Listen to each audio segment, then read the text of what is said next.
What's up, everybody? Welcome to GoJo and Golic. Mike Golic Jr., Mike Golic Sr., and Claudia Bellafato here, holding it down for us at the DraftKings Sports Studio in Boston. We got a great show for you guys. As always, make sure you download, subscribe, rate, review us, leave us a 5-star rating, and check us out here live Monday through Friday from 8 to 10 a.m. Eastern on the DraftKings Network. The best of GoJo and Golic from noon to 1 p.m. Eastern, wherever you hear VSiN on the radio.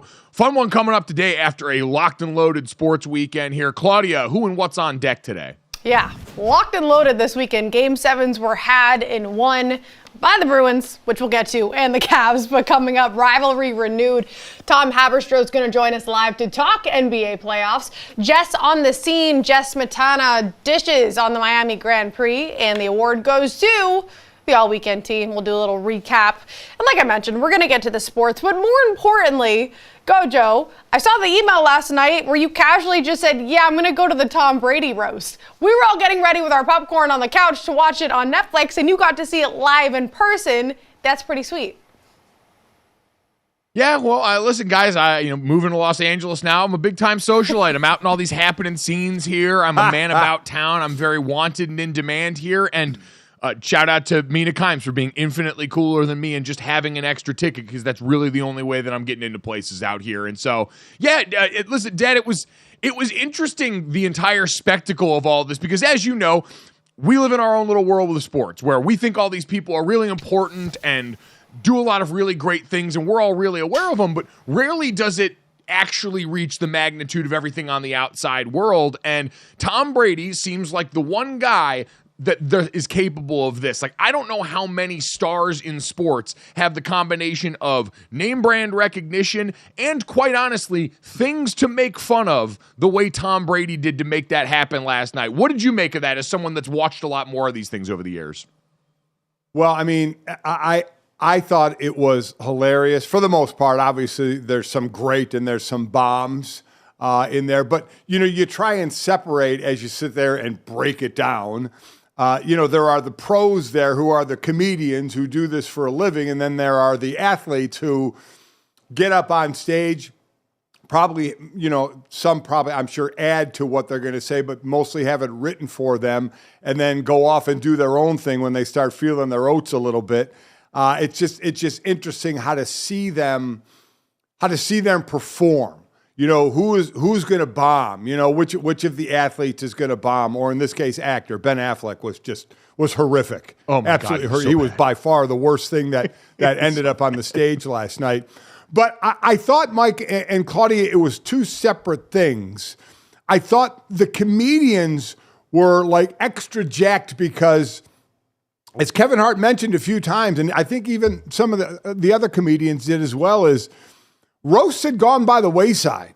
With canceling and with, COVID, not having audiences and then the cancel culture. This hadn't gone on, where basically it was, as Kevin Hart said, no fear. We're going. Everybody is getting nailed here, and everything did get talked about, from death to 9/11 to Hitler even brought up in this. I mean, to so many sexual references.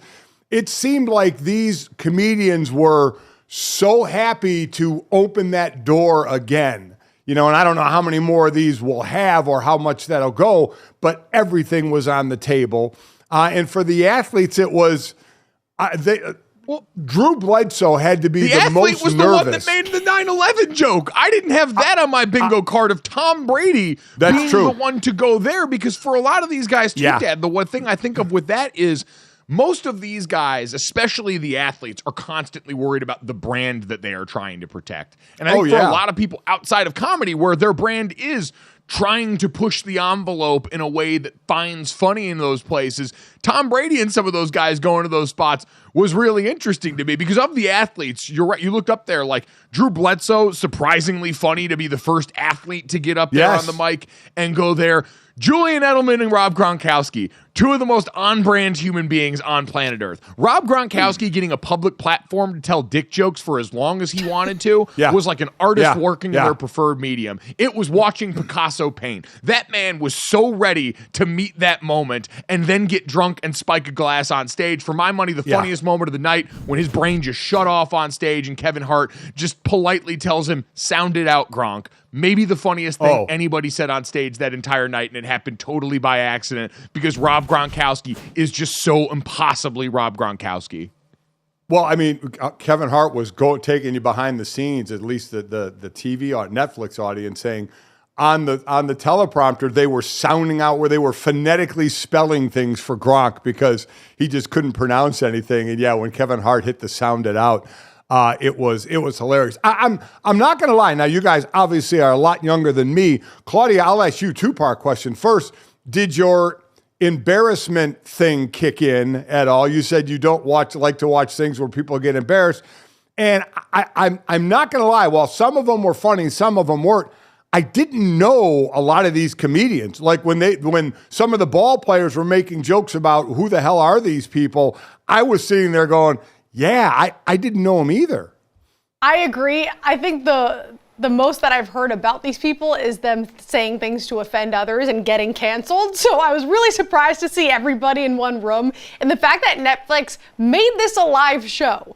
Because within the first few minutes, my secondhand embarrassment flared up for sure. I turned it off, I think, 4 times, or muted it because I just couldn't. I love Randy Moss, but when he was up there, I'm like, I just can't. I'm like, some parts were just reaching, and I literally had to mute it. I'm like, oh, this whole looks great and nice. But to answer your question, I hadn't heard many people speak before, or I should say do roast or stand up, but Nikki crushed it. I think of everybody, I felt the least, like she had some really hard-hitting jokes, and I looked at Tom and it looked like he was about to cry, so I felt bad for him, but she crushed it. Yeah, I was going to say, Nikki Glaser clearly, I think the professional comedians, was the one I thought did the best start to finish delivery. The jokes hit. Everything was really good there. Sam J, who was on stage, who the joke came later on, that you might know her from this, to Claudia's point. A lot of those, I think, are people more popular now, especially if you're on like Instagram or TikTok. You'll see a lot of these guys show up in there. But I think the points of note on the other side that I thought were really interesting in this, one is the material. Like Tom Brady's divorce and Giselle, very much on the table. The jiu-jitsu instructor, that she was hooking up with very much on the table. Aaron Hernandez, I think that was the one box that pretty much everybody checked throughout the night, including, I think, Tom Brady himself later on made the joke of, the bar was pretty low for Gronk. Block, catch, and don't murder for the Patriot tight end room. Yeah. That was interesting. And this was, to me, the most enjoyable tension watching there in the room the entire night was the tension between certain sections of the Patriots players there and Robert Kraft. Because Robert Kraft was there, had a moment later on where Kevin Hart brought him and Bill Belichick together, who Bill Belichick was there. That was a big thing people were wondering about, and made them do a shot together and tried to make this kumbaya. And you could tell, Bill Belichick, who since he left coaching, the body language expert in me has watched that man smile more in the last week and a half, 2 weeks, than we saw in 20 years prior to that, between the draft with the Pat McAfee guys and now going up and doing this roast. Bill's up there, Stu Gott's finger wagging at people. He's smiling and laughing all the. He's blowing his little whistle over there. He's having a good old time. Yeah. Until Robert Kraft got up and started talking. And then the smiles went away. And you notice and listen, I could be misreading all of this, but it was just interesting that the old Patriots who were in the back row, all of the old guard guys like Matt Light and a bunch of the dudes in the back row whose names I'm forgetting now because I'm dumb. They were all standing and clapping every time Bob Kraft kind of got up to go do anything. And the younger Patriots like Edelman and Gronk and all those guys in the front seemed a little bit more tepid, along with Belichick, who it was ice cold with there. And the only moment I really saw anyone on stage protest was Tom Brady getting up to say something to Jeff Ross when he made the Bob Kraft massage joke. Like, that seemed, for whatever reason, like the one thing, and it kind of underscored the relationship Brady and Belichick have, or Brady and Kraft have, and the relationship that Kraft and Belichick do not anymore. Well, I tell you what, for all the jokes that were said, of which 98% we cannot repeat, that was the thing that got Tom Brady up and whispering in Jeff Ross's ear to don't do again. And it wasn't even, it was just kind of an offhanded massage. It wasn't even, Jeff Ross didn't even delve into it. It was kind of almost a throwaway line, a quick punch line, and Tom got on that one. So that was, I was pretty amazed at that. But overall, it's one of those things. There'll be people that were offended. It was raw. There's no doubt. Kevin Hart is just hilarious. I love that guy. Other special appearances. Peyton Manning came out. Will Ferrell as Ron Burgundy came out as well. We talked about Ben Affleck, who was just horrible, easily the worst of the night. He struggled, but overall, it was fun to, at one point, I think one of the comedians said, you know what, we all just, with everything going on in the world, we all just need to laugh a little bit. And me and Mike, your mom, looked at one another. We're like, you know what? They're right. It was nice to just not worry about anything. And just, even though there was some raunchy stuff, so what? You know what? For a night, it was like, just laugh at it and kind of enjoy it. It got going. But yes, when Kevin Hart they did the one shot with Brady, because Gronk said it between Belichick and Brady, goes, I've been with you guys for so long and we never had a drink together. So they did a shot together, which they enjoyed. But Kevin Hart bringing Robert Kraft up and Bill up to do a shot together, that was like sitting in a dentist chair and having your teeth pulled. They did not want to do that at all. That was another one of those kind of cringeworthy moments. It was. And as we turn the page on this, because it was cool, I do think it's kind of a one-off, though, in terms of the athletes that will be able to pull this off, that have the kind of gravitas and honestly, material. Like Tom Brady doing it post-divorce really seemed to give a lot of them enough material to be able to go and do this with any amount of success. The one other thing that was by far the clearest takeaway from that night is the rest of those Patriots do not mess with Alex Guerrero. And everybody on the inside clearly thought that was as weird as a lot of us on the outside did, because once Edelman and Gronk popped the cork on that, it was on the menu for the rest of the night. So it was, I think This one, and Bill Belichick made the joke about the 10-part Apple TV doc. He said this is the roast of Tom Brady. The roast of Bill Belichick was a 10-part docu-series on Apple TV Plus. That got put out there. Tom making the Ring video doorbell thing about the footage of Bill leaving that young lady's house was also A+ there. This, I think, gave us more insight into the Patriot dynamic than maybe any docu-series or any attempt at produced media going behind the curtain on this. I felt like I learned more about that building last night than I did in most any of those things. Too much. Yeah, yeah, too much. But I agree. I think that's kind of a one-off with a guy like Tom Brady, who is that good and can give you that kind of material for that to happen. Like I said, I think the comedians were happy as hell. They were able to unload again. And the guy I give the most credit to for the night, I know we want to move on, is when you had Kevin Hart, then you had Jeff Ross, who are pros at this. Pros is Drew Bledsoe had to be the first non-professional comedian to get up there in front of the crowd after those two pros went. And Drew did a great job. I thought he did a really, really good job. That's the guy I was most nervous for, and I thought he pulled it off well just because of who he had to follow. And got a shameless plug in for his own wine brand, Drew Bledsoe, the Stugotz is strong in you. You love to see it. So, yeah, it was a really fun night, a very cool experience in and around there. The Netflix is a joke, like, I don't know if you call it a festival, but there's a ton of comedy acts in LA right now at a lot of different venues, so it's kind of cool to see that energy take over the city and crash land in our world of sports. It literally happened in the Forum, where obviously, the Showtime Lakers, and there's so much sports history already, but to now combine the athlete element of this entire celebration of comedy with all that was pretty cool there. And it is just the last thing, the cherry on top of Claudia. What was a wild weekend. We've got plenty to get to on the hockey front later on in this show. We're going to talk with Smetty about what happened at the Miami Grand Prix and someone not named Max Verstappen actually winning a race in Formula One, let alone probably Jess's favorite driver and someone they've talked to down there. But on the NBA front, I thought it was interesting as we have now officially turned the page on round one with the Cavs going over and completing the job against the Magic and gotten started with round two of the NBA. Some of the things that we took for granted before or thought before, all right, this is going to be the way it is. We've got these clearly defined favorites. Already took a shot across the bow, Claudia. I thought the biggest thing from over the weekend had to be Anthony Edwards and the Minnesota Timberwolves drawing blood, making the God Kings bleed in the very first game of this second round series. Yep. And I want to say, how many 43-point games can Anthony Edwards have? But the answer is a lot, because we've seen a lot of it. But he did that in game one to take down the Nuggets, 106-99 win, a playoff career high and franchise postseason record for him. Heading into game two, according to Edwards, despite that game one win, it's going to be a tight one. I mean, I lost to these guys last year, and they are the defending champs. They're a hard team to beat. Great team. They got great players. They got the best player in the league with Nikola Jokic. To me, they got the best closer with Jamal Murray, the best three-point shooter with Michael Porter Jr. So it's tough to beat this team. It's not just my mentality; it's the team mentality. We come in and we know it's going to be a war, and we just play within the game and just stay within the game. They make runs. We know we got to make our runs and just fight, man. It's going to be a fight. Edwards joined Kobe Bryant as the only players with consecutive 40-point games at age 22 or younger in NBA postseason history.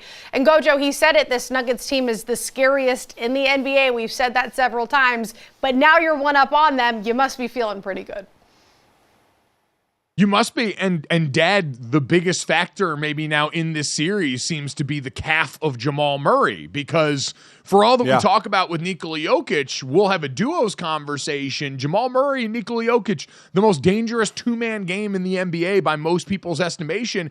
And when he was a little bit limited, it gave them that opening now to go and take the early lead in this series. So, Dad, how concerned should you be if you're a Nuggets fan looking at this, the continued ascension of Anthony Edwards starting to creep into the picture? Well, you have to be. I mean, injuries always have an effect, right? I mean, Karl Anthony Towns is back, and so that injury comes back. Embiid came back, but, man, you could tell he was hurting and how that can affect the team.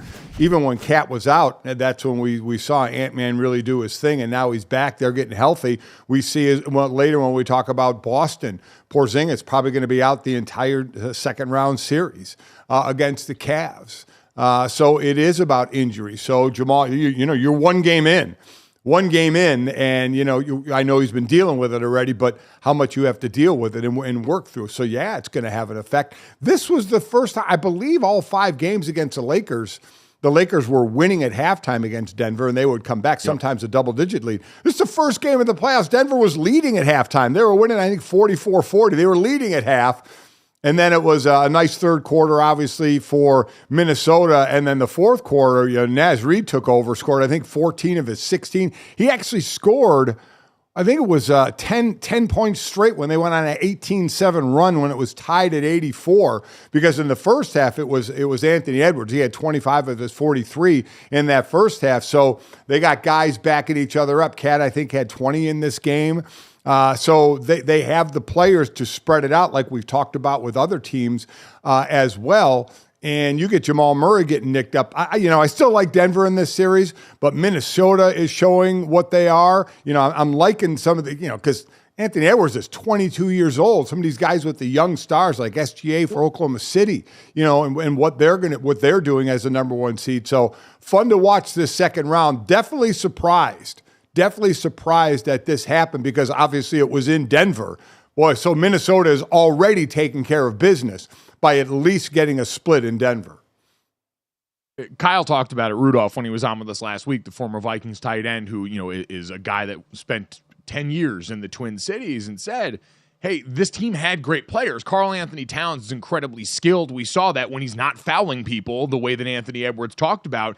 He's an incredibly unique player that's afforded the opportunity to play his best life because they've got Rudy Gobert to do the hard stuff in the paint, and they've got Anthony Edwards, who, as Kyle said, is the alpha in the room. And watching him, if you're looking for postseason winners through round 1 already, it is easily in lockstep. I'd say the first ballot of that is Anthony Edwards and Jalen Brunson, right? No two people have had the bigger glow up. And I think looking at them, honestly, the reason I and so many people are drawn to Anthony Edwards is certainly the personality. He's always been giving of that, but it's the ceiling seems so insanely high because in addition to all of the stuff, the alpha male leadership stuff, there's just the physical ability that jumps off the page and can do things like give you 43 points in a game against the defending champions that all of a sudden makes us question everything as we get started with this series.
Monday here on GoJo and Golic with all the sounds you may have missed from over the weekend, including this one with the Cavs getting the 106-94 win to close out the series against the Magic.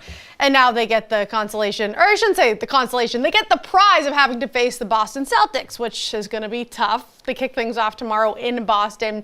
So the Cavs may have got the closeout win over the Magic despite trailing by 18 in the first half. Donovan Mitchell dropped 39 after dropping 50 in Game 6 on the road, but he's been battling a knee injury, and he says we just need to be better to get this one.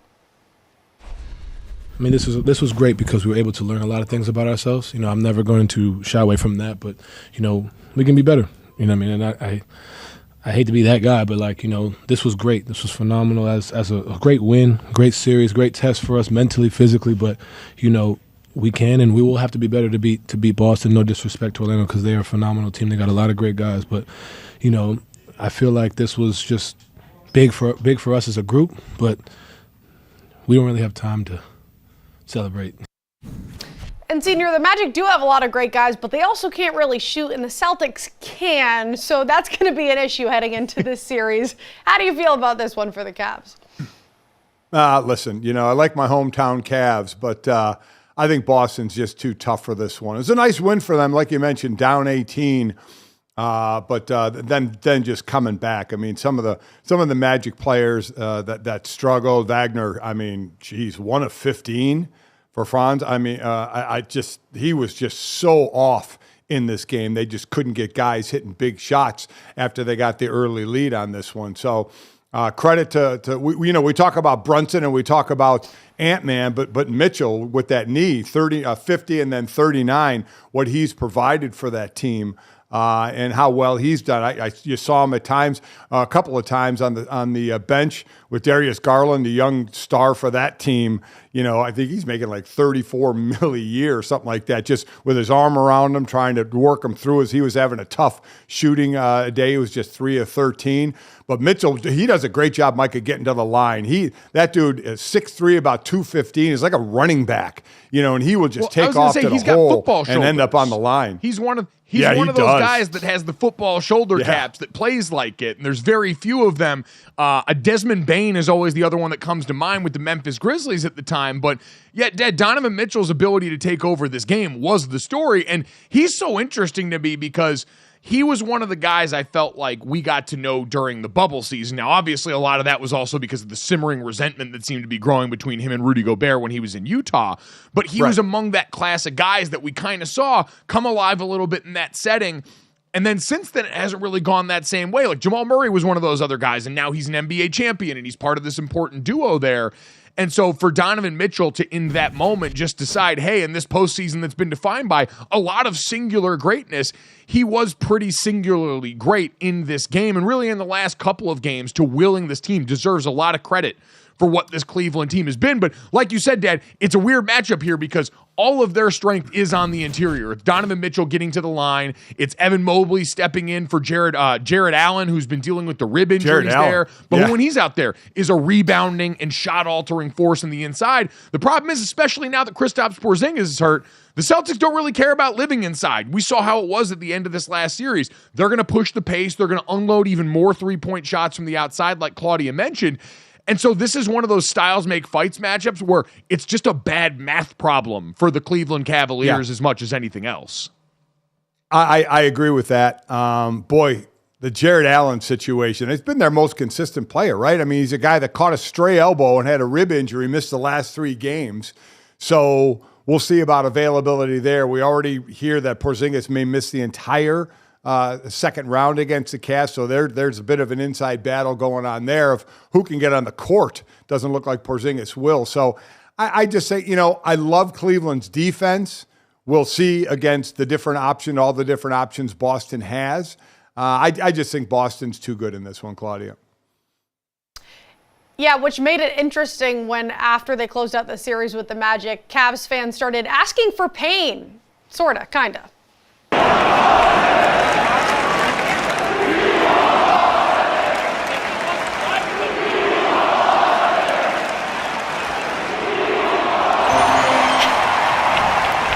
And if you couldn't get that, it's "We want Boston." Do you really? Do you really want Boston?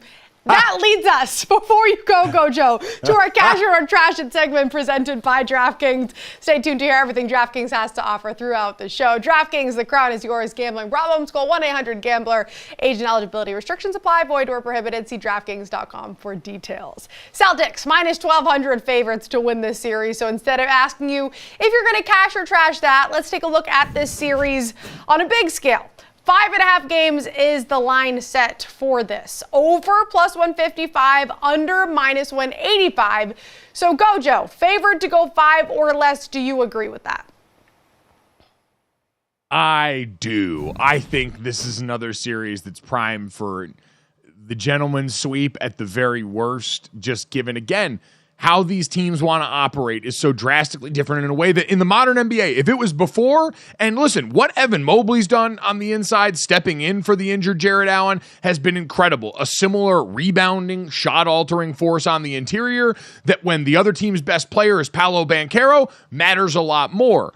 When the Boston Celtics roll into this and you've had Derek White at times be the hot hand from beyond the arc and what Jason Tatum and Jaylen Brown can both do and on down this Celtics list, I just don't see it working out all that well for them, Dad. So I get fan bases here. It's like everyone in college football that had to have the sign that said, "We want Bama," when as someone that you didn't even want Bama, but got Bama, and then found out how much you don't want Bama, I can assure you the Boston Celtics kind of give off a similar vibe right now. So congratulations. Hopefully you don't French fry when you're supposed to pizza because you're going to have a bad time then. Yeah, the old chanting for, that's what I thought of when the teams that chant that they want Bama. It's like, yeah, be careful what you wish for. I'm not going to cash that one, Claudia. I don't know if my heart of Cleveland, being born and raised there. I like Cleveland's defense. Boston's not going to have Porzingis. Jared Allen, I got to believe is going to be back at some point here. So that helps Cleveland. So I'm going to say this one goes at least 6. So I'm not going to cash that one. I'm going to give the Cavaliers a shot. I don't think they win the series, but I'll give them a shot because all of what I said, then throw in Boston's propensity to screw it up in the playoffs every now and then. I'm going to go to at least 6 on this one. And we saw how they failed miserably in the regular season, too. They were up 2-1, but we saw the Cavs come back in that big game 3. Go, Joe. So now I have another question for you guys based off what we saw from this most recent Cleveland series. Because at one point, Donovan Mitchell went to the free throw line late in this game that he was helping win that gives them a chance to try and go on and be the disruptor that Dad thinks they can be. And the other thing the Cleveland crowd did was something that we hear a lot at sporting events. They started chanting MVP for Donovan Mitchell, who's clearly not going to win the MVP this year, has never really been in any meaningful MVP consideration. And it got me thinking, who do you guys think the worst player is that we've ever chanted MVP for as a crowd? Like I was amazed. The resounding answer when I asked people on Twitter about this most often seemed to be, and said with the utmost respect, but still said in a way as disrespectful, was Jeremy Lin. Like the height of Linsanity, that going on, overall what his career ended up being. People looked at Jeremy Lin as kind of the poster for this. Well, I mean, listen, what he did for that time, which seemed like obviously a shooting star, which it was. Yeah, that's probably a good one. I can't think of one offhand because I'm sure it's been done way more than we even thought for people that would have had no business being an MVP race. But Jeremy Lin's a good one. That was about as a quick a shooting star as you could hear, and it was just a great story too, even off the court. I've heard Peyton Pritchard. I've been to a Celtics game and people, it was a joke. It was clearly a joke, but when Peyton's going off, it's just one person. You only need one drunk fan to start it, and then all of TD was chanting, Peyton Pritchard, MVP. Yeah. I cannot think of a more on-brand thing than Peyton Pritchard being the player that Boston Celtics fans decided they were going to make their MVP, who in some ways might be the MVP of the fan base for a lot of cultural reasons. Certainly got to be the MVP on the court, at least for a couple of those moments. So at GoJo Golic on Twitter, if you've got any more of those MVPs in air quotes that we've seen in games over the years, doing a great job, maybe just not meeting the criteria, let us know here. Coming up next, we'll talk to one of our MVPs, Jess Smetana from the Miami Grand Prix, next.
Welcome back to GoJo Golic. Mike Golic Jr., Mike Golic Sr. And Dad, it was a big weekend in sports overall. We'll get to our all-weekend team coming up in a little bit on the show, a chance to celebrate some of the things outside of, the NBA, the NHL postseason, maybe even that's going on right now. The Miami Grand Prix going on this weekend was funny to revisit in light of the most recent NBA playoff series that we had going on, because I realized it was the Miami Grand Prix either last year or the year before when it went on, where Martin Brundle, the race side interviewer from Sky Sports, famously mistook Paolo Banchero for Patrick Mahomes on the racetrack, and now fast forward, we actually got to see Paolo Banchero play a bunch of really good basketball for this last weekend, and so it's always interesting. It's one of the biggest spectacles in all of the sport, and thankfully, our friend Jessica Smetana, kind enough to join us here today from the Dan Le Batard Show to talk a little bit about what she saw around the paddock there in Miami. So, Jess, good morning, and I guess congratulations are in order. We didn't mention Lando Norris ends up winning the Miami Grand Prix, and the president of the Lando Norris fan club has always been you. So how you feeling taking it all in this morning, buddy? Uh-oh. Oh. Uh-oh. We can't hear you, We're having Jess. technical difficulty with Jess right now. Someone is trying to keep her from spreading Lando Norris-related joy. How about I think a rare thing There we go. Because this microphone, There we go. it really hates me, guys. The cord doesn't work. It's not mine. I take no responsibility. I'm going to do a full Stugotz on this one. Not my fault. I tried. You didn't ask for any of this, Jess. Instead, all you got was Lando Norris joy. So now that the microphone is done hating on you, how happy were you? You were the first person I thought of, which I think is the greatest thing in sports, when you're instantly the person people think of when they see Lando Norris win something.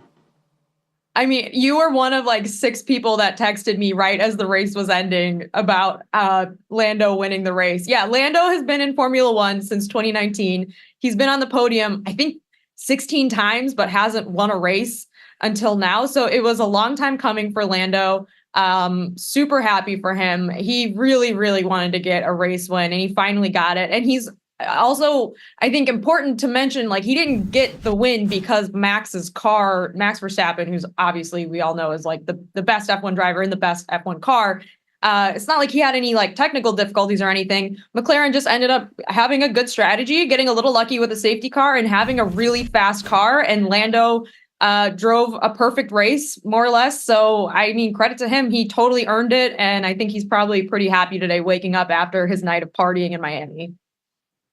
109 races in F1. His highest finish had been second, and now he wins. I think on his Instagram account, he had been known as Lando No Wins, and you can scratch that off right so now. Mean. How I know, Jess, you and I in our podcast, we talked a lot about F1.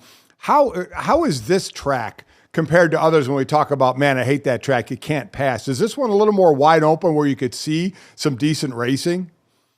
So not like historically, like I think Lando himself has said that this isn't his favorite track. It's not that exciting. There's not a lot of passing on it, but for some reason, like everything came together on Sunday and it was a really good race. There was a lot of wheel to wheel action. There was a lot of overtaking. There was a lot of excitement. There were a few incidents, a few safety cars.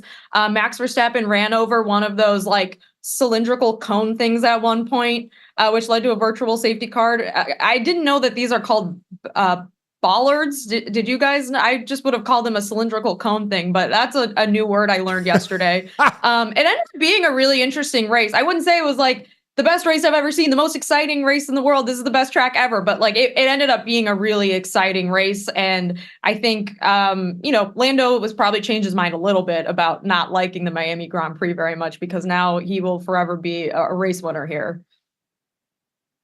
Jess, is this going to end up being something that's sort of an outlier? You mentioned the dominance of Max Verstappen has kind of become the story that's overshadowed a lot of the sport, that when it came to popularity off Drive to Survive for a lot of the American audience, they were immediately ushered into a sport that became so dominated by one team, one car, and one driver that some may have kind of waned in interest a little bit. So is this something that now, with a lot of the changes coming between Lewis Hamilton heading to a different team after this upcoming contract and some of the other changes going on inside Red Bull, do we think this is like the crack opening up for other people to potentially go through? I don't know if I would go that far, at least for this season. Adrian Newey is also leaving Red Bull at the end of this year, which is a pretty big deal. He's known and regarded as like one of the greatest Formula One minds of all time. And he's worked for Red Bull for years and years. So I wouldn't go so far as this season, but I think what's interesting about Lando's win is that it wasn't just like, like I mentioned, it wasn't just that Max wasn't good. It was just that the McLaren was really fast. I mean, Lando was putting in fastest lap after fastest lap.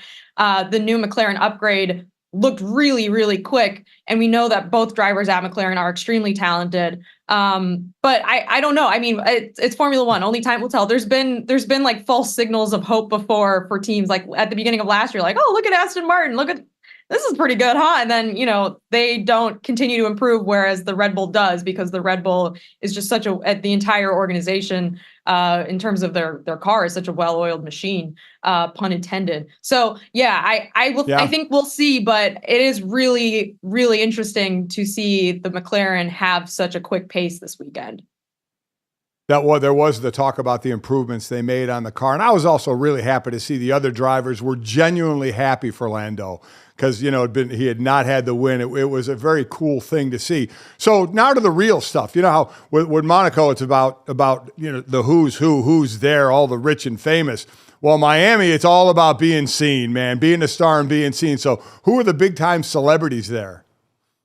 Well, honestly, a little shocked there weren't more. Okay, I was expecting to see Taylor Swift yesterday, Mike, your favorite, Mike Jr. That is. Never saw her. Travis Kelce was there briefly. Patrick Mahomes was there briefly. I met Keke Palmer. That was pretty cool. Donald Trump was obviously there in the McLaren garage. So I don't know. I guess he's a celebrity first and foremost, so that counts.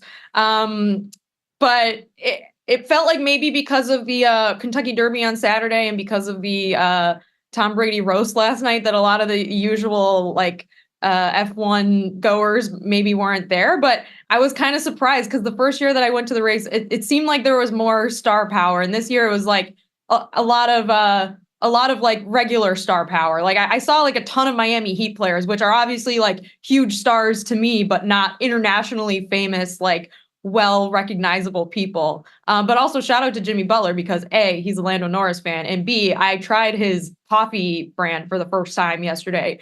At like 3:00, I had an espresso and I could not fall asleep last night. I was wired for like 10 hours afterwards, just laying in bed. I am partially because I was like, going off fumes from the Lando win, but also like that espresso was coursing through my veins for hours after I left. Wow. All right. So Big Face Coffee getting the seal of approval from a woman, lest we not forget, who works in the office where cafecito is routinely snorted by a lot of the staff in a way that makes sleep or, normal functioning almost impossible. All right. I'm going to have to add that to the list as another big coffee fan here. Productive really weekend overall. For everyone around Jess Smetana, you guys can, as always, check her out on the Dan Le Batard Show with Stu Gatz. I'm sure coming up this morning and peacocking all over the studio in there, clad in Lando Norris gear. So, Jess, we appreciate the time as always, buddy. Thank you. I'm going to go light this thing on fire. This worst microphone that I've ever used in my life. There we go. Keep throwing it under the bus. There is no responsibility around here. Burn the witch. Thanks, absolutely. Jess. Thanks, Jess. We appreciate it. So obviously a nice win for Lando Norris. I think he's 24 years old. He's fourth. I'm not sure. I was gonna say I was amazed hearing he had that many races under his belt, looking like an actual toddler. These guys are so young. You always hear about how they start in go-kart racing and then up. And I think he's the fourth highest paid driver on the circuit. He makes about $20 million a year. I think Max and Lewis Hamilton are the top two in this one. But kudos to him. Again, I think it was very cool how the other drivers were really happy for him. God, I'm excited. I can't believe, are we giving Max Verstappen the UConn women's basketball treatment yet? And if so, when does that start? Because I'm ready to line up and be that disingenuous media member and get this thing going, baby.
Welcome back to GoJo and Golic. Mike Golic Jr., Mike Golic Sr., and Claudia Bellafato. Thank you to Jess Smetana for coming by and dropping some F1 knowledge on our heads. Tom Haberstroh is going to join us of Yahoo Sports in about 10 minutes here to break down some of the teams that we've now sent home in the NBA playoffs, as well look ahead for more of round 2 preview coming up here. We had Darvin Ham fired over the weekend by the Lakers. Everyone kind of waiting around here now to see if any of these JJ Redick coaching rumors are going to come to fruition, and if he's going to make the plunge and take the jump from being podcaster and analyst into the coaching chair.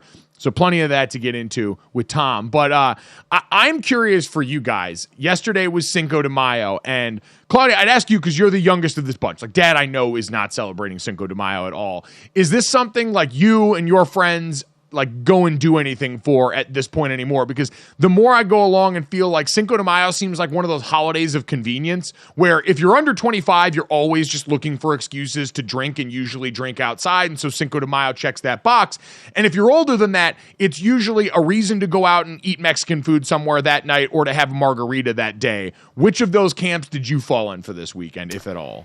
Yeah, I'm the only one of my friends who has to do something on camera. I'm pretty sure they're all still in bed just pressing the mouse on their laptop working. So I ate Sweetgreen and I was in bed by 8 p.m. and I was really mad I had to stay up late and watch the roast because I'm exhausted now. So that was the extent of my party, GoJo. Sweetgreen, lots of water. The joy of the West Coast for Mike and I. That roast ended at 8 o'clock out here, so that worked out pretty well. And out here in Arizona, as I got up in the morning yesterday and was watching the news, everything was starting about 11 o'clock. You were looking at some of the wildest margarita bars where you could create your own margaritas and party down. But yeah, it started at 11. So I don't know. I mean, I've certainly had my share of margaritas. I certainly had a few on Cinco de Mayo. I did not yesterday. But I don't know what kind of a party day it is because it was a Sunday. So I would imagine it would be a lot of day drinking than recovery before bed.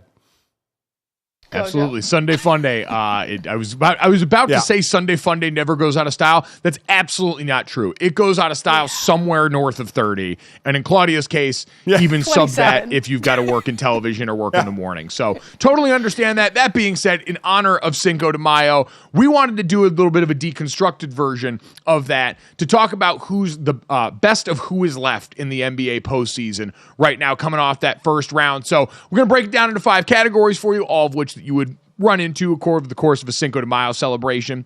And I want to start off with this, Dad. We're going to do the tequila, chips, salsa, guac, and tacos players of the NBA postseason left right now.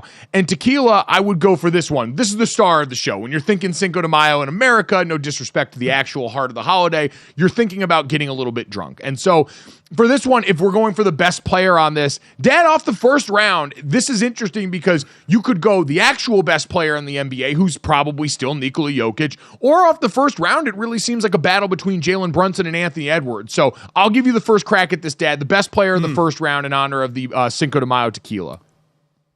Wow. To me, it's either Anthony Edwards or Brunson. I'll go Brunson. I mean, this is not that I'll think the next one, isn't worthy of it. I think it's like 1A, 1B with Brunson and Anthony Edwards, but I could easily go with Edwards, but I'll go with Brunson. I think that's probably the right answer just because, again, Brunson represents a little bit more of that surprise in the last couple of years. Anthony Edwards, this was kind of supposed to be him in some ways based on his early splash and the talent available there. Maybe I'm overstating that some, but it feels a little bit more like that. And I always say, hey, the guy with a little bit less in terms of physical ability. I saw Dominique Foxworth call him a square body, and that's pretty accurate. So I would say Jalen Brunson right now. He has been so incredibly important to his team that's dealing with all these injuries. Like, Anthony Edwards has healthy help right now. And so I think that can be the thing you draw on the line, as the line in the sand, I should say. All right, let's go chips. Old reliable, something you can always go back to. It's a staple. It's all this, Dad. This, to me, Kyrie Irving as a force in this playoffs. He's teammates with an MVP candidate and someone that people thought should win based off the back half of the season. But now that he's not talking about what shape the earth is, this looks like Cleveland Cavaliers Part 2 with LeBron James, Kyrie Irving that we're getting for the first time in years right now. It's a revelation, and it makes me believe more in the possibility of the Mavs against the Thunder than I would have otherwise. I agree. I mean, when you have Luka Doncic saying, I've got to pick my game up, I'm letting Kyrie down on how I'm playing as opposed to how he's playing. Listen, he has always had one of, if not the best handle in the game. I mean, watching him take charge with a ball in his hand is absolutely incredible. And he's been getting it done for him. So I think that's a hard one to go against. I'll go with Kyrie as well. It's just, I think it's fascinating for like the trajectory of the Dallas Mavericks going forward too. What Kyrie being back in this form does for them from a team building aspect, for who's constantly been cycling guys through trying to find a running mate for Luka. And now they've done it. Someone Luka seems to respect enough to say the things that he said in the last series about letting him down, but also good enough to go and take over games on his own right. So it doesn't have to be just Luka. And we've seen that in the postseason already benefit those guys. So really, I think one of the most interesting subplots in this postseason so far. Dad Salsa, the guy that burnt the opposition best. Recency bias might have you saying Donovan Mitchell, considering what he did almost single-handedly against an Orlando Magic team that thought they were going to cruise to a road win based off the first half of that game. This is another place where Jalen Brunson could come up. So who you got here?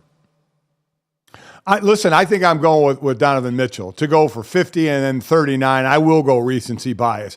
Got to the free throw line 17 times, made 15 of it. He just creates. You know, he not only gets to the free throw line, he's getting the other team in foul trouble. So I'll give him his due, just so we're not going Jalen all the time or Ant-Man all the time. We got to mix this up a little bit. I'll go ahead and give this to Donovan Mitchell.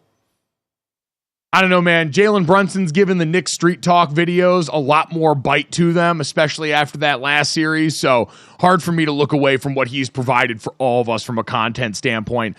We'll go guac, Dad. Smooth, crispy, or smooth and crispy wouldn't make sense. Smooth, a classic. Smoothest player probably still Nikola Jokic. So I could make an Anthony Edwards argument here too. I think his game is incredibly aesthetically pleasing, and most people would only think of maybe like Nikola Jokic's skin as very smooth and soft, but his game I think mimics that too, and we just need to shout him out somewhere. He's still the best player in basketball. Yeah, we do need to shout him out somewhere because sometimes it looks so blocky. But then it's just so smooth for a guy's size. But I'll throw Luka in there. I mean, with what Luka does, with his handle, with his size, and what he's able to do, I think I'll go Luka's way to be the guac as he starts to pick up his game to help his teammate out, Kyrie, as they get to the second round. Jokic on the block is still such an artist. It's incredible for all the things that really he can do in the game. Footwork. Passing, I think him and Jamal Murray are the only two duo left in this that are top 5 or top 10 in the NBA postseason in assists per game, which brings us to our last one, tacos. And we'll say the best tandem here because tacos kind of a combination thing. You could go really ensemble cast here as well, Dad, but I'll ask you the best duo left in this NBA postseason. It's tough to not go Jokic and Murray, even though Murray's got the calf now. We'll see. I'll go Luka and Kyrie. I think Kyrie's picked it. You know, it was so with Luka get help, and Kyrie has picked it up so much that I think I'll lean on those two guys for the time being. Both of those two, I believe, top 10 in total scoring during the postseason so far. Not points per game, but total scoring in the postseason. I understand he is a little bit banged up right now, but I still can't stray far from the main thing. Like, we're getting caught up in a lot of the glitz and all the distractions and shiny objects of the rest of this postseason. But on their best day, I still truly think there is nothing quite as potent as what Jamal Murray and Nikola Jokic can present when they're healthy and out there on the court. We've seen so often when the Nuggets get in trouble late in the game, you can just default to, hey, give your two best players the rock and let them cook in tandem, and good things are going to happen, and it can be the catalyst to turn around an entire game. So I would say that probably applies to those guys there. But the good thing is, coming up next, we can ask an expert. Tom Haberstroh going to stop by and sit with us and answer all of our dumbass questions about basketball as we get ready for round 2 to get started here with the defending champs already brushed back and on the ropes after one game. How much should we worry about that? Will probably be the first or second thing I ask Tom next.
GoJo and Golic. The Knicks took down the Sixers in 6. Now move on to round 2 to face the Pacers.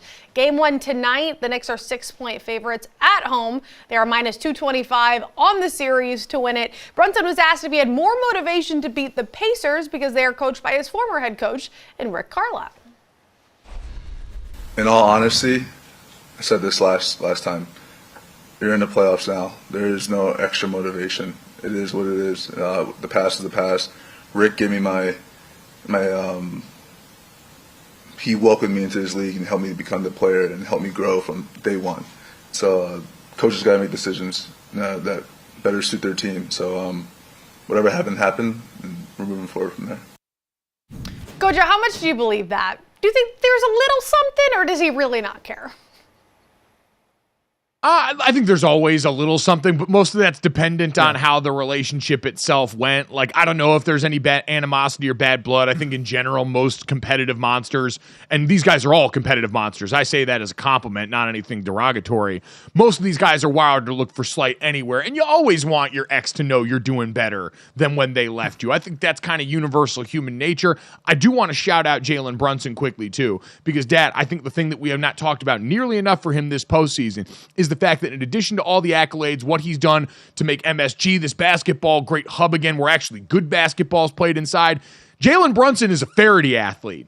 The clothing brand that I have found myself absorbing more and more of into my closet, that man scored the partnership in a way that has me deeply jealous of an athlete for the first time in a long time. So he's looking good and feeling good, so it's no surprise that he is playing as well as he is right now, Dad. Yeah, listen, Faraday fan as well, so good on him for that. And I'm with you. Everybody always looks for some chip on the shoulder. But you know what? Also good on him, don't bring it up. Why? Even if there is, why would you say it publicly? I know we're in a world that they communicate at social media, whatever, everybody's beefs out there, but why?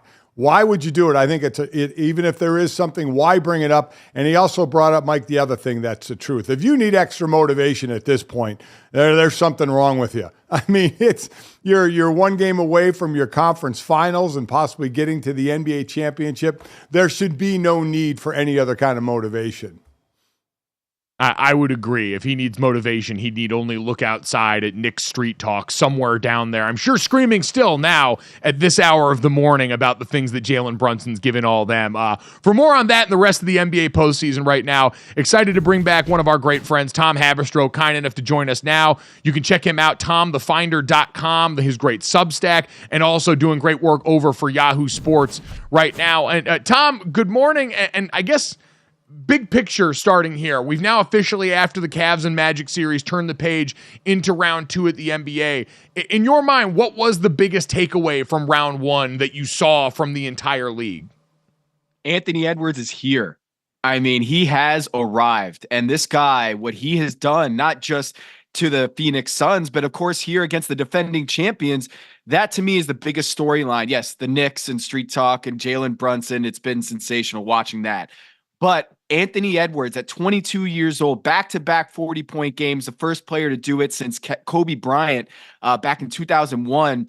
And what you're seeing from Anthony Edwards is not just the production, it's the leadership, it's the talking, it's the full package, not just the highlights, but also, you know, the basketball IQ to take advantage of double and triple teams. And his teammates are talking about it. Like previously, Anthony Edwards would probably try to take it upon himself and just try to win 1-on-3. Now he's passing out of the double teams, trusting his teammates more. And he's 22, but he's going on like 29. He is so much more mature than I think a lot of us expected. So now you're looking at the Denver Nuggets, reigning champions, who look rattled, losing their home court advantage in game 1, a lot because of that dude, number 5, Anthony Edwards. He has been incredible. And before we move on to these second round games, let's put a bow on the teams that are out. The Clippers, the Lakers, the Suns, New Orleans, the Heat, Magic, Bucks, and 76ers. Of all the teams that lost in the first round, which team is in the best position to exceed what they did this year, to move on to the second round or even further next year?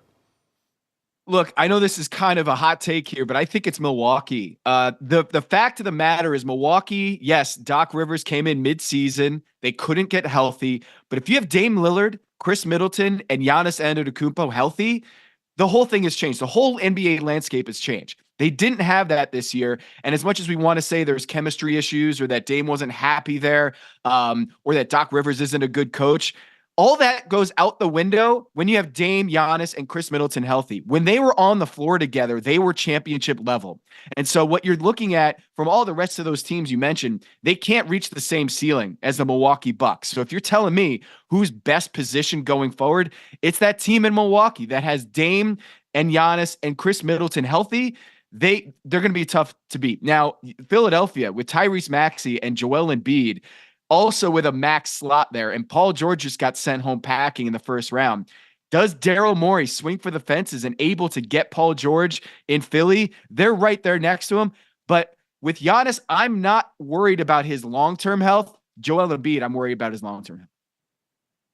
I was just going to say, for that, the 76ers question, Tom, is it more of, hey, is Joel Embiid still the foundation that you can build around on that team? Like, I've seen some people trying to say, hey, this could be Tyrese Maxey's team now. Are we at that point already, or is this kind of putting the cart before the horse?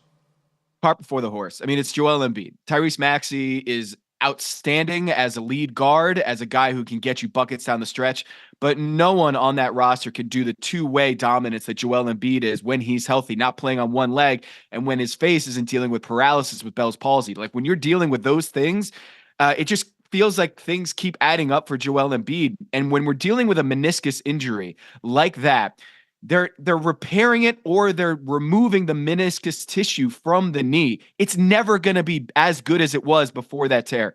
So when we talk about his knee issues, it's not something that he can restore and replenish where he was a year or two ago.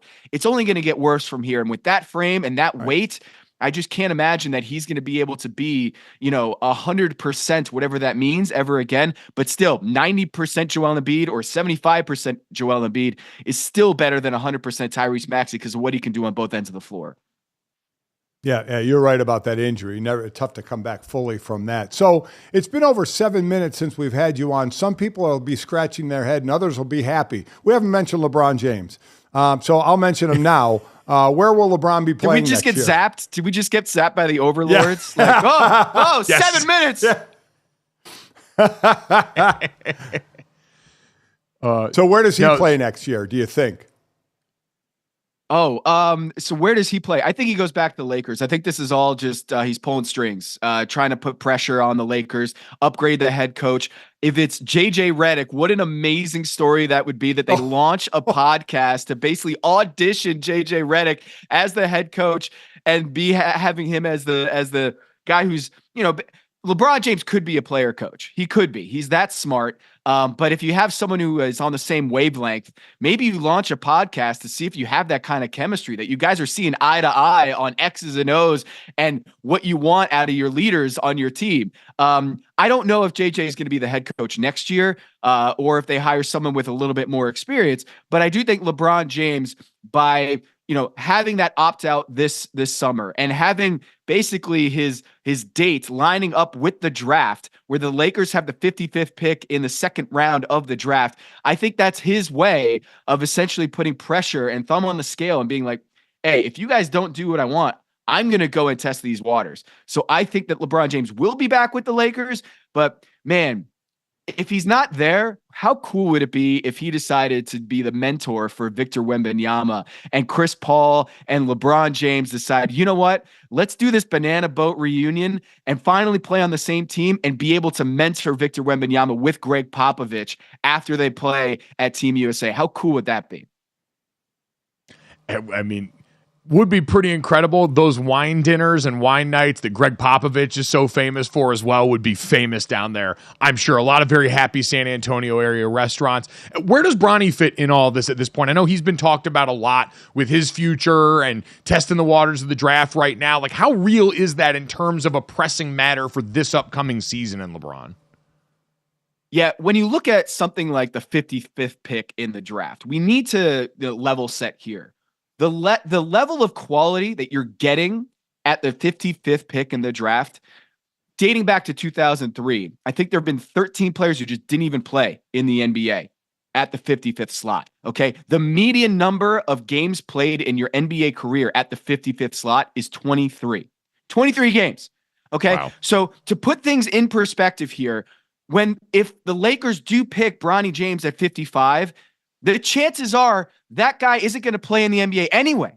So we need to level set. This isn't the NFL draft where the second round pick is an elite position. At the back end of the second round, if the Lakers or someone else takes a flyer on Bronny James, remember, those are flyers. Those are not like, oh, we're expecting this to be a quality player. There's a diamond in the rough. Isaiah Thomas at the 60th pick, Jabari Walker, Tamani Kamara on the team that I cover for their broadcast, the Portland Trailblazers. Those are like 50s picks, right? But those are diamond. You can't find those guys normally. So Bronny James, he's not an NBA player right now. But if we've seen from Jalen Brunson or Steph Curry, go on down the line with second generation NBA players, they outperform their draft slot. They outperform what expectations were. And Bronny James, in a couple years, a 55th pick could look like a steal.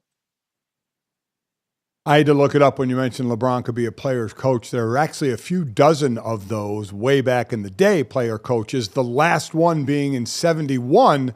And when the salary cap was instituted in 84-85, it prohibited teams from being able to do that anymore. So it certainly won't happen. But I had to look that up, whether it was done or not. So we're starting the second round. We've already seen one home team lose as Minnesota has beaten Denver. Of the other three matchups, who is in your mind the visiting team that can steal one from the home team before they move sites? Yeah, I want to say Dallas, but the way that when you look at Luka Doncic move out there, if he was 100% or close to it, and that knee wasn't giving him problems, I would say, OKC is vulnerable there. But look at that defense. The Oklahoma City Thunder held that New Orleans Pelicans offense to under 92 points and under in all 4 games in that sweep. So OKC is a lot stronger than I think people are giving them credit for. So I think it's going to be a hot pick to pick Kyrie and the way that they looked in that series against the Clippers to steal one.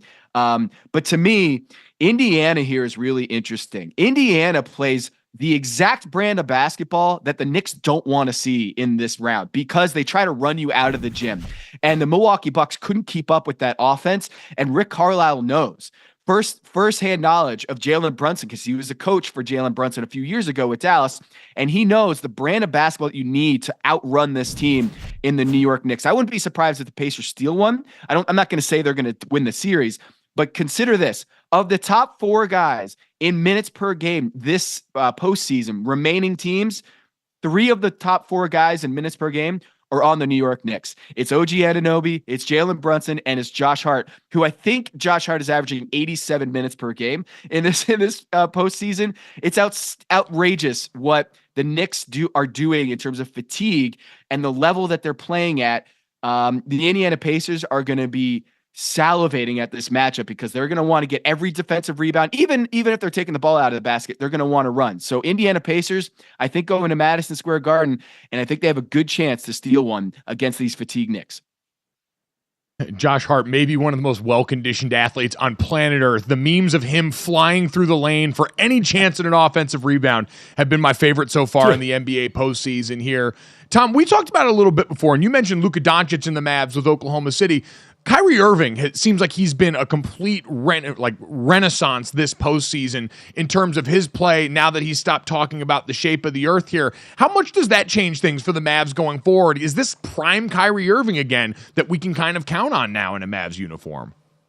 Yeah, absolutely. The way he has a command of the basketball, we know that he can do that. But when he doesn't have to do everything for you in the same way that he didn't have to do everything for the Cavs next to LeBron James, he is a lot better as that second role next to Luka Doncic. And he's got so many levers he can pull. The vertical spacing that the Dallas Mavericks have, where everyone is a lob threat, whether it's Derek Jones Jr., PJ Washington, or Daniel Gafford, the ability to suck in the defense when a guy is about to roll to the basket and be like, throw one up for me.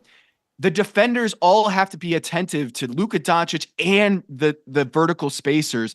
And Kyrie Irving, with his magician-like ability with the ball and ability to place it, we don't give enough credit to him as a passer too. It's not just the finishing and the one-on-one moves. It's not the fast break dominance that he has when he gets the ball in the open court. He's always going to finish. It's also the lob threat. And so that's what the Dallas Mavericks did at the deadline. They got PJ Washington and Daniel Gafford, who are Lob City Dallas version. They are so good at finishing at the rim that Luka and Kyrie Irving, you can't cheat off of them, or you can't play, double them on offense. So when you throw a double at Kyrie or Luka, there's a guy on the backside who's going to cut towards the rim, and that might be a lob threat. So they are so hard to defend, and I think Kyrie Irving is benefiting from those lob threats that are sucking up a lot of that attention. So a chance for a redo. I don't know who you picked to make it to the finals, but do you have those same two teams right now if you could get a redo? And if it's somebody different, who would have the best ability to crash that party? In Minnesota Timberwolves, I mean, I still have Denver winning this series. They have home court advantage, which is huge. Of course, they lose game 1, so now it's even. But Denver altitude, if this series goes long, and I think it's going to go 7, I think it's going to go in Denver's favor. But Anthony Edwards, like I said earlier, the guy, I looked this up. Kobe Bryant, when he scored 40 plus in back-to-back games, was 22 years old, 8 months, and 24 days old. 8 months, 24 days old. Okay. 22, 8, and 4. Oh my God. Anthony Edwards, 22 years old, 8 months, and 28 days old. He's 4 days away from what Kobe Bryant did. The same week. Their age is in the same week when they went 40 plus in back-to-back games. And so it's kind of weird. We make the MJ comparisons with Anthony Edwards, but there's an age comparison too with, Michael Jordan's heir apparent, Kobe Bryant. They were 4 days apart in terms of age when they went 40 plus in back-to-back games. And just for reference, LeBron James, when he had his arrival moment against the Detroit Pistons, in that series when he put up 48, he was 22 years old in that game. Not quite 8 months and 27 days, but he was 152 days, about 22 and a half years old. So this is kind of a magic time for these all-time greats. Anthony Edwards, Michael Jordan, LeBron James, Kobe Bryant. The comparisons are there. And I really think that Anthony Edwards is something special. If he continues doing this, Minnesota Timberwolves is the both ends of the floor locked up, and they could be the Western Conference representative here if Anthony Edwards continues this ascension. Tom, only a couple minutes left here, but the other team most people had penciled in out of the East, the Boston Celtics. How big a factor for you is the Kristaps Porzingis loss and now question mark going forward into the rest of this postseason? Yeah, I've been writing all year at TomTheFinder.com and at Yahoo Sports doing some content there about how they're vulnerable down the stretch in crunch time. Jason Tatum has had that Mamba mentality with very poor results in crunch time situations over the last 3 years in the playoffs. And without Kristaps Porzingis, who is a lever that they can pull as a guy in post-ups and one-on-one situations that they can score easily in the half court. With him out, it's going to make things a lot more stressful for Jaylen Brown and Jason Tatum and Drew Holiday, who's had struggles in the postseason hitting big shots. And I suspect you're going to hear a lot about this in this upcoming series against the Cleveland Cavaliers. I think the odds are way too long for the Cleveland Cavaliers, especially for Kristaps Porzingis injury. I think what you're going to see is, the Boston Celtics should win in about 6 games, but I think a lot of people are picking a sweep in 5 games. And I think with Donovan Mitchell playing like this and Evan Mobley, as good he is defensively, I think the Celtics are going to have some issues down the stretch at least once or twice in this series. As we mentioned before, DraftKings Sportsbook has the over-under for this series set at 5.5 games right now. And so Tom Haberstroh firmly looking at the over in this series. Heading into the second round, Tom, we could sit here and talk basketball with you all day, man. Thank you so much, everyone. Again, check out TomTheFinder.com, doing great work over at Yahoo Sports, and kind enough to come give us some time every once in a while here. Thanks, brother. You got it, guys. All right, lots of winners in there. Anthony Edwards, no doubt, like Tom said, the biggest story coming off the first round. We mentioned it earlier in the show. Him and Jalen Brunson have done incredible things, but he's right. The age factored in with Anthony Edwards changes the equation. Coming up next, though, a lot went on over the rest of the weekend here. We're going to get it all sorted out with you guys as me and Dad go and hand out some hardware for the all-weekend teams here on GoJo and Golic.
Welcome back to GoJo and Golic. As you can see there, it's time for the all-weekend team. And I would say Pasta's OT winner deserves a segment of its own, so I think we're going to do that. So instead of that, GoJo, the top headlines for you, your all-weekend team, please.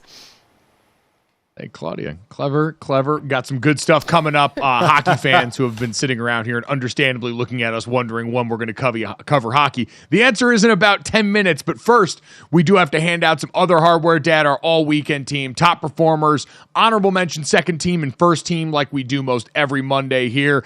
And like most every Monday here, if you can't tell by what I'm wearing, if you're watching the show, buddy. Yeah. It's time to talk Notre Dame lacrosse for the week because they handed me the keys to the best team in the country, and I am going to drive this thing until the wheels fall off. Honorable mention for me this week, Dad, goes to Notre Dame lacrosse goalie Liam Entenmann. Over the weekend, Notre Dame wins the ACC tournament here. Liam Entenmann is named the ACC tournament MVP. 30 saves and allowed just 12 goals against two of the top 10 teams in the country as they beat up on Virginia, beat Duke by 10 goals in the title game, Dad. Liam Entenmann, who was the most outstanding player of the tournament last year when Notre Dame won the national championship, the ACC Defensive Player of the Year and Goalie of the Year last year and this season, and a Tewaaraton Award nominee, which, as I've said on here, is the Heisman of college lacrosse. Dad, he should absolutely be a finalist and potentially a winner of this award. It's not something that happens often. So we've seen in women's college lacrosse, there's been some goalies to win, but in a year where I think the dominance on offense has sort of been overshadowed by Notre Dame's greatness, that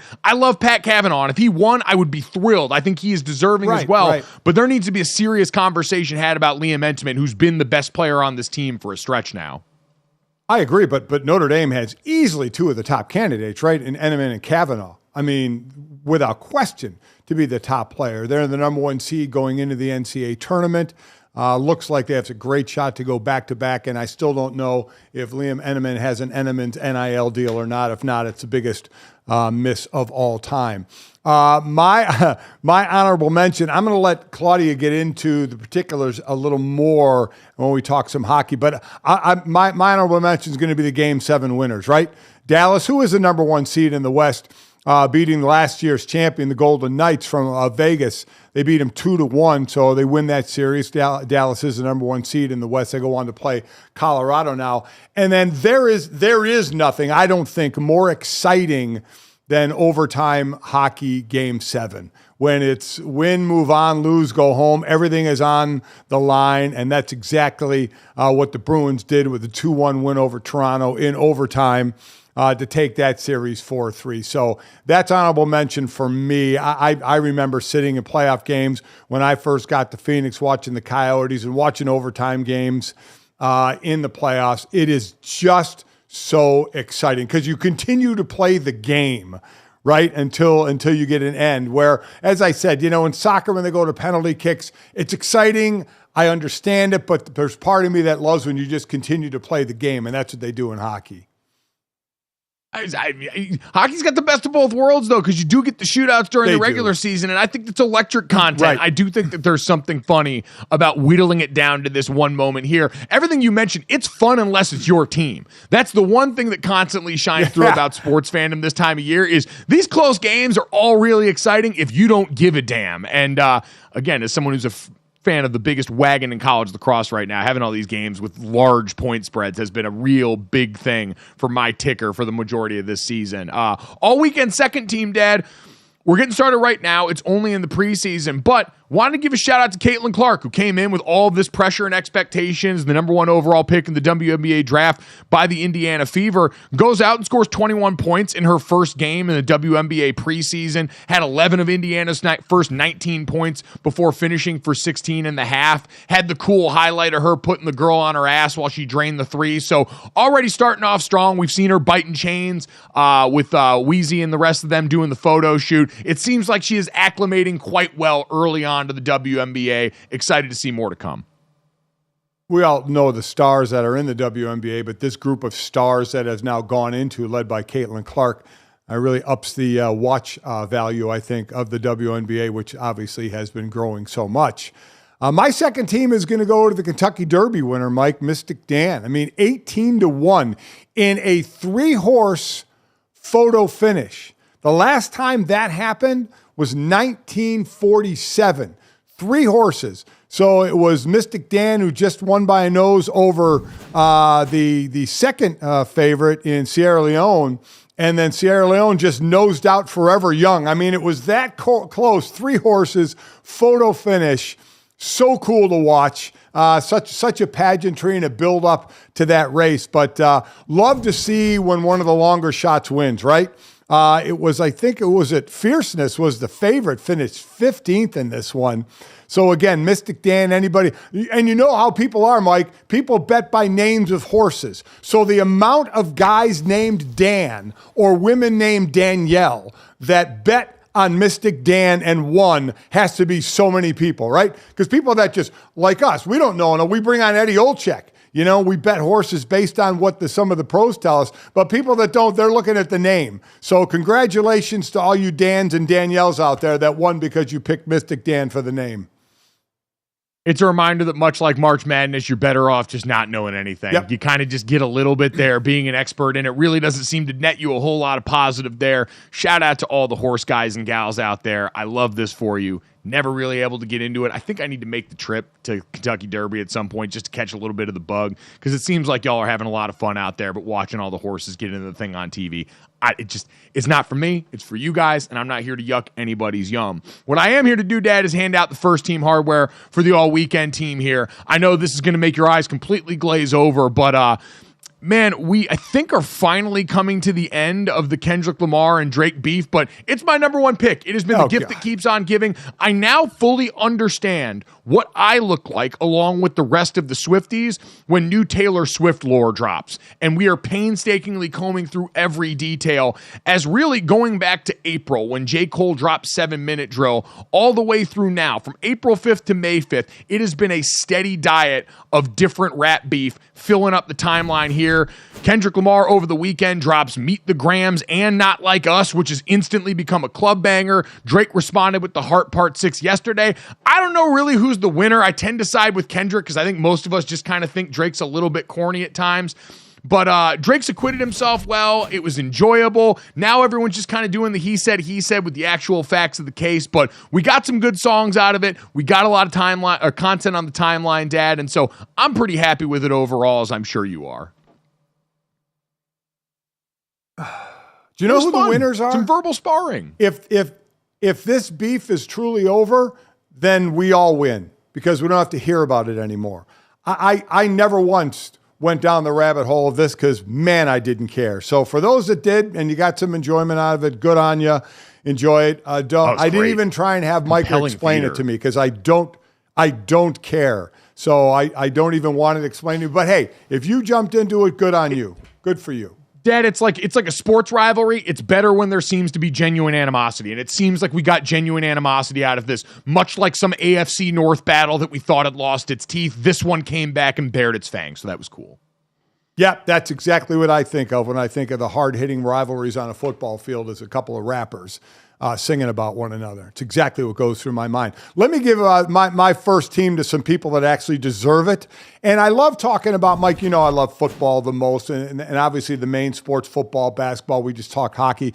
But especially in college, when you get to the spring sports that we're talking about lacrosse, you also have baseball, and you have beach volleyball. So I'm giving it to the women at USC, who won their 4th straight national championship, a four-peat for a sport that the NCAA only recognized in 2016 for championship. So there's been 8, and USC has now won 6 of them. 4 in a row. UCLA has won the other 2. So congrats to them. I'm more impressed by actual people going out and doing things and winning things for it.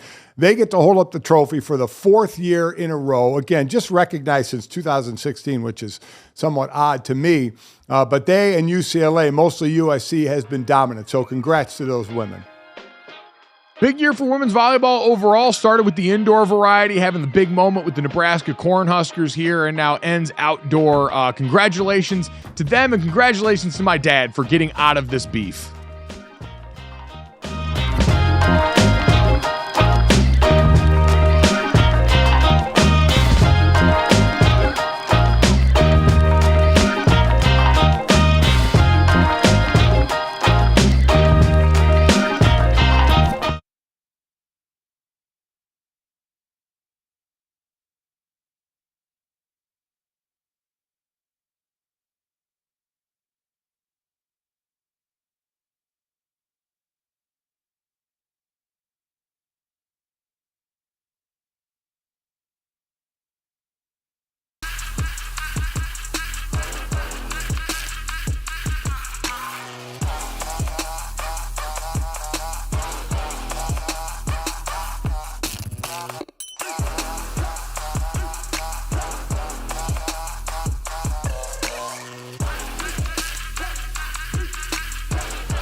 thing of beauty and so poetic, David Pastrnak to get the OT game winner in Game 7. Although, guys, it probably shouldn't have went to 7 games when you had 2 of your best players out for the Leafs at one point.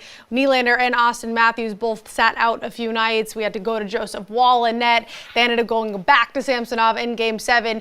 Bottom line, Boston fans were not happy because I can say because I am a Boston fan, we got a little nervous.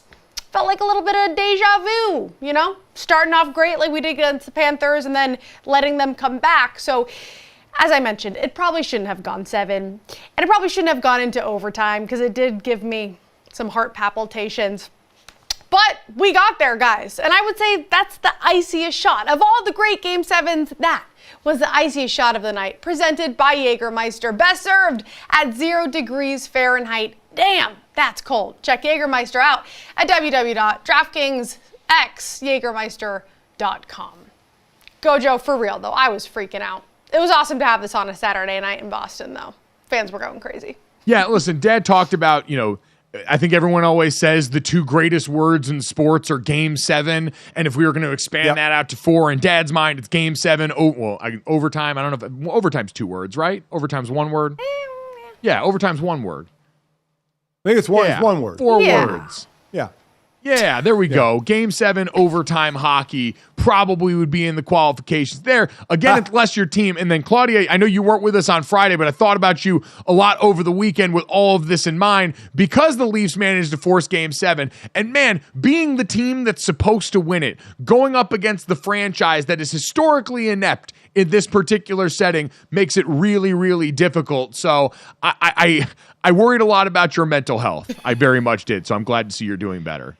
Yeah, we came out on top. Now the issue is we have to face the Panthers. So to go back to my producer's trying to mess me up in my ear here because I'm listening to him and I'm already stressed out about having to face the Panthers next. So I'm all.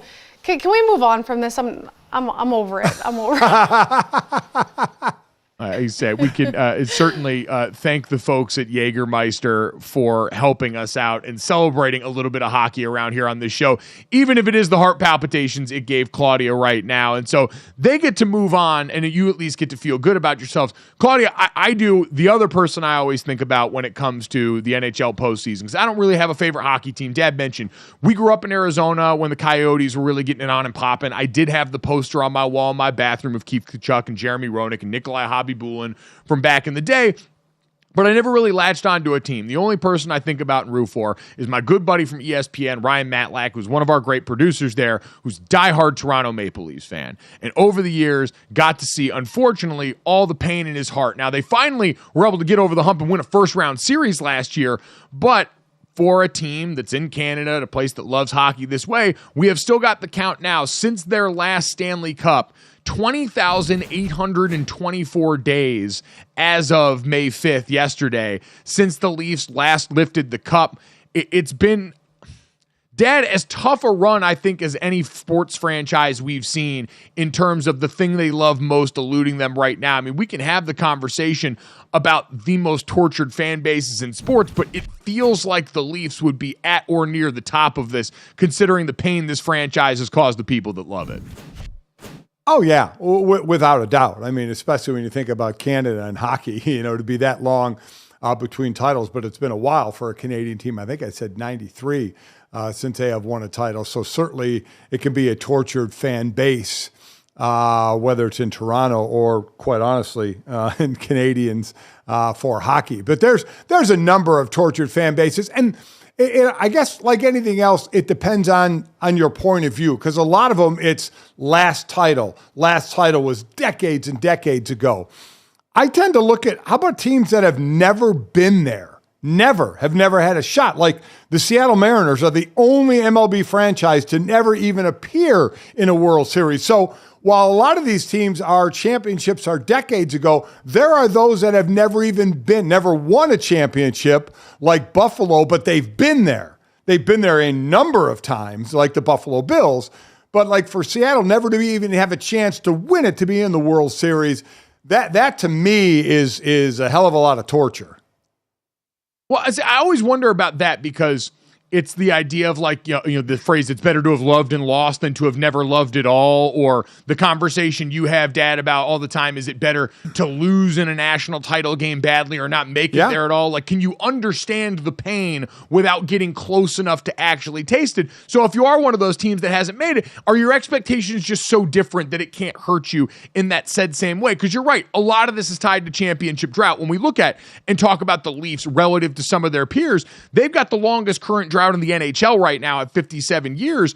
But we look in some of these other sports, and you've got this other category of team where it is a team that hasn't won since they went by a different name. Like the Arizona Cardinals last won when they were the Chicago Cardinals, and the Sacramento Kings last won when they were the Rochester Royals, and you've got all of this made up garbage. And so I do think it's a little bit different when you're a team that hasn't even gotten close, Dad, because you don't think about it in that said same way. Your expectations are at a different spot entirely. Yeah, I get it, but man, if you're, there's just got to be that hope that you can eventually get there, right? Just get there and get there. Some of the most torture have to be then the Bills fans, right? Because you get there 4 years in a row, and you lose all of them. I mean, to be right there and just your hand is on the top of the mountain, and then you lose that grip and slide back down the mountain and climb it again, and get your hand on the top of the mountain and keep doing it over and over and over again. Yeah, I think there's something to also how your franchise operates in terms of competence. Because a franchise like the Bills, especially as of late, while some people have had their concerns about Sean McDermott and coaching, that came to a head this last season with a lot of the stuff written about him. In general, they've made quality moves. They've got one of the premier quarterbacks in the NFL. You've got things that you can point to and go, all right, this feels good, versus a franchise like the New York Jets that constantly has to feel like they're cursed and that their team hates them and everything they do is wrong. The Cleveland Browns for years had that running jersey list of quarterback woes that only seem to continue now, even after they paid $230 million to nuke their reputation and not get any of the return on the field in that same way. Or a franchise, I think, Dad, generally like the entire city of Atlanta. Like, I guess in theory, they can take some ownership over what went on in Athens over the last handful of years as the Georgia Bulldogs have won a lot of titles. But you look at the Falcons, even going into this draft, there are a ton of Falcons fans sitting around and going, my God, we can't even do the draft right, where they all look and see them take a quarterback in the first round that's not going to help them this year and wonder what the hell is going on. I think in football, the most tortured I would have to lean toward, at least over the last couple of decades, got to be the Jets, Cleveland, and Detroit, right? And look at how Detroit has come out of it. Detroit now considered the favorite in their division, one of the favorite in the conferences. But I mean, is there a fan base outside of Detroit, probably Tampa Bay, where you had more paper bags on heads? I think it would be Tampa Bay and Detroit that led the way for those. So I think from a football standpoint, those have been the three most tortured franchises. I mean, the Saints were literally called the Aints for a while. I feel like paper bags were also pretty popular down there. The NFC South, quite honestly, has a little bit of a monopoly on this. Yeah. You did mention off top, though, Dad, the Mariners never making it there. You can say Seattle in general. I mean, there's also that pain of being a city, and St. Louis can certainly empathize with this as well, that just flat out loses a team. You did love, and then you lost, and I'd imagine it only makes not only the pain worse, but the malice there. I mean, some of the most angry people on earth I know are former St. Louis Rams fans who have now had to watch Stan Kroenke and company go and actually win the championship once they got to Los Angeles. But maybe you'll get an NBA team back in Seattle. And did you see in the UFL now, the new UFL, that attendance hasn't been great around the league except for Seattle. Seattle has been averaging the highest in the league, over 30,000 fans there. So they're probably out there screaming, we need football back. They're the team in the UFL. You mean St. Louis? Teams that, you mean St. Louis? St. Louis, I'm sorry. The St. Louis, the Battlehawks, I believe. They're the team averaging over 30,000 a game. They're getting the people to show up. Yeah, no, big cacaw energy from all of them there. Shout out to Michelle Smallman, our great friend and part of Unsportsmanlike over on ESPN Radio. Big Battlehawks drum beater, as you're right. They have always showed up and showed out for spring football in St. Louis.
All right, time to finish off the show the way we always do. This, that, the third. 3 quick stories to send you into the rest of the day. As always, download, subscribe, rate, review us. Leave us a 5-star rating. Check us out live Monday through Friday from 8 to 10 a.m. Eastern.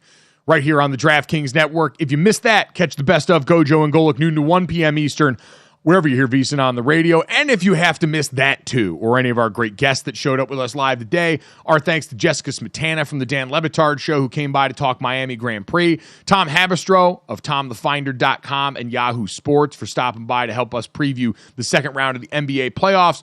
Make sure you check that out wherever you get your podcasts or right here on YouTube as soon as we get done with the show. Guys, let's start off with this. A little bit of NFL news over the weekend. The Miami Dolphins continue to load up at the wide receiver room. They signed Odell Beckham Jr. to a 1-year deal said to be worth about $3 million with incentives that can push it up to a little more over 8. Dad, he's 31 years old. Obviously, this wide receiver room already has plenty of speed to burn. And while those are certainly not skill sets of his that necessarily we talk about a lot anymore, he's a guy that's still been productive when he's been a part of some of these rooms and been a helpful veteran presence in that locker room. Yeah, and you look at Mike McDaniel and the team that he's had since 22. Only Hill and Waddle have been the main guys. Nobody other than them has recorded more than 32 catches. And Beckham hasn't reached 50 catches or 600 receiving yards in the last 3 years. Tore his ACL with the Browns. And then in that 21 season, he got released by the Browns, went to the Rams. They were in the Super Bowl. Mike, I was literally 10 yards away from him when he blew his knee out in that Super Bowl. And he was having himself a game, too, in that. And then, obviously, he goes to the Baltimore Ravens as well. So not sure how much is left, but you don't need a ton with Tyreek Hill and Waddle on that team. You'd like to get a good, healthy third receiver. It still may be a rotation of some people, but a good deal, $3 million. It's not a real cap buster by any stretch. And we said his max could get up to $8 million with incentives. I think we talk about it a lot with backup quarterbacks where you think of the intangible stuff that shows up, what kind of vibe you are, what kind of leader you can be in that room, what you can do to help the starters. But when you listen, and this has been true going back to the Giants days when a lot of people would have questions about Odell Beckham Jr. and his presence in a locker room when he was more of the brand name celebrity at that point here. And it was always a pretty resounding yes from teammates. Like, yeah, no, everyone really likes Odell Beckham Jr. He always seemed to be a guy that played well in these locker rooms. And between his effect in the Rams locker room where he went in was a big part of success on the field, or the Ravens and a lot of guys talking about his leadership ability behind closed doors, he seems to have graduated well, Dad, as some of his physical ability is eroded because of injury into being a guy whose presence in the locker room is a net positive enough that teams keep wanting to bring him in, albeit on low money deals like this that are certainly cost effective as well. Yeah, and they're trying to bring in really an ancillary player to have a bit of an impact. I guess a bit like, he's 31. He's not the oldest guy in the world, but he's had the injury. So maybe you're trying to catch that lightning in a bottle. They're just another team in the AFC trying to get by Kansas City, and they had to go play Kansas City in that ridiculous cold weather in the playoffs. So you're just trying to grab another guy that could have some kind of, some contribution to your team. It's a shot. It's a chance. And like we said, it's not a ton of money, so maybe the chance pays off. Low risk, good vibes. Love that. Congratulations to all involved. Claudia, let's get to that. Micah Parsons Sumo Wrestling was always going to be in this show somewhere, and its time is finally getting called now. Yeah, we know he's good at football. Why not sumo wrestling? Which apparently he did wrestle at some point in his early life, and now he's in Tokyo, Japan. And I haven't seen this either, so we're all seeing this for the first time here. Yeah, I guess that's what I expected. If you can't see, he's looking good. I don't really know technique here, though, Senior. Do you know technique here on sumo wrestling? Oh, yeah. Listen, sumo wrestling is obviously the size, but leverage as well. And the first time around, the sumo wrestler, took him out of the ring pretty easily. But then they did it again. And, Micah did the football thing, right, Mike? Just coming out of your stance, hands inside and trying to drive him back. It was the most football thing there. And he got the sumo wrestler sliding a little bit back on his legs, and he got him outside the ring, and he started going nuts. It was something. Now, he's not wearing the traditional bottom that the sumo wrestler was, so his opponent couldn't really grab where he wanted to grab. But listen, Micah Parsons is a big dude. Micah Parsons is a strong dude, and he got himself some leverage on that sumo wrestler. So it was fun to see. I always love when you try and go into a sport that you're not really, but you did wrestle some, and this is pretty close to damn wrestling, that's for sure. I would say, well, I mean, this is more akin to like a blocking sled the way he approached it. And the sumo wrestler involved was being a good sport about it. Clearly didn't seem like he was going crazy. But you saw, and it's the same switch that flips into every like hyper competitor, especially young guys, where as soon as they get challenged in something and they're used to being the best at everything, the light goes on. And Micah Parsons was like a little kid at that point. He's like, oh, you told me I can't do this. I am going to give you everything I can. And that second rep, that man loaded up like it was the Super Bowl on the line and let it loose. It's also a scary reminder of what an insane ball of power he is, because the way he unloaded would have killed most people. He did unload without question. So, and you're right. You know, he's still young, you know, not older like us to think about doing something like that. And my body would fall apart. You're still young and you still think you can do it. You have that mentality that, oh, it doesn't matter. I can be great at this as well. It was fun to watch. Like I said, a cool thing. I don't know if it's something he expected to be doing, yet here he was inside the ring with a sumo wrestler, Claudia. And he's out there with CJ Stroud, a tour of Asia sponsored by Gridiron Imports. And I'm sure all Houston fans were like, I really hope CJ Stroud's not getting in there and doing any sumo wrestling. Can we keep him healthy, please? Well, I'm sure like everyone, like Jerry Jones, who's sitting over here waiting for more leaves to fall at the prospect of paying Micah Parsons a king's ransom to be the best player in the NFL on the defensive side of the ball. Like, that's the future highest paid non-quarterback in the NFL that just unloaded every ounce of power in his body in a way that absolutely could have popped anything. Yeah. Dangerous. Yeah, that sumo wrestler, though, you're right. He was not in it to be tossing Micah anywhere. No. He was a very good sport about the whole thing. Absolutely. Let's get to the third here, Claudia. Talk about a very weird occurrence in the middle of a Major League Baseball game this last weekend. Yeah, guys get sent up and down throughout baseball. We know that with the minors up to the majors. But a Padres prospect, Nathan Mortarella, was traded during a game.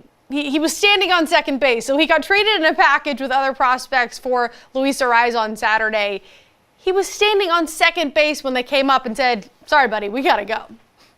Martarella's going to be pinch run for. I think these reports might be accurate, folks. Martarella's out there at second pointing at himself going, who, me? What'd I do? Nathan, you're about to find out that there's some stuff going down. He's going to get some hugs in the dugout, I think. I think the San Antonio Missions may have just seen the last of Nathan Martarella. There had to be a flight he had to catch, because I don't know why else they would do that. Yeah, I mean, maybe do some dramatic effect. Yeah. Well, I mean, we've seen trades of guys, you know, and like double headers getting traded, and they won't put them out on the field. You know, for thing of they're going to another team. And in this case, you certainly, if this trade's going to go down, you don't want dude all of a sudden getting hurt right on a base hit coming home and having to slide or something. So he gets pulled off of second base when that's going to go down. So you don't quite see it like that. I've seen it during games before, but not when a guy's standing on base. Well, especially in the minor leagues, like I'm sure you're a little bit more numb to this just because, like Claudia mentioned, it's the nature of the beast. Guys get sent up and moved and all that stuff. But you're right. This is the ultimate reminder that for a lot of people that govern these decisions, you are assets. And the last thing they want is to watch that asset depreciate on second base right as they're pushing send on the trade that they just executed. But yeah, this is kind of part of the business. It's like being in an NFL training camp. You'd wake up each day, you'd go out to stretch lines, and you'd kind of take stock to see who was still there or who had gone home. And then you just pray that it's not you each time that happens. And so a weird occurrence, a cold reminder, all of the above. Certainly wish Nathan and the rest of the guys in that trade all well as they continue their baseball journey there.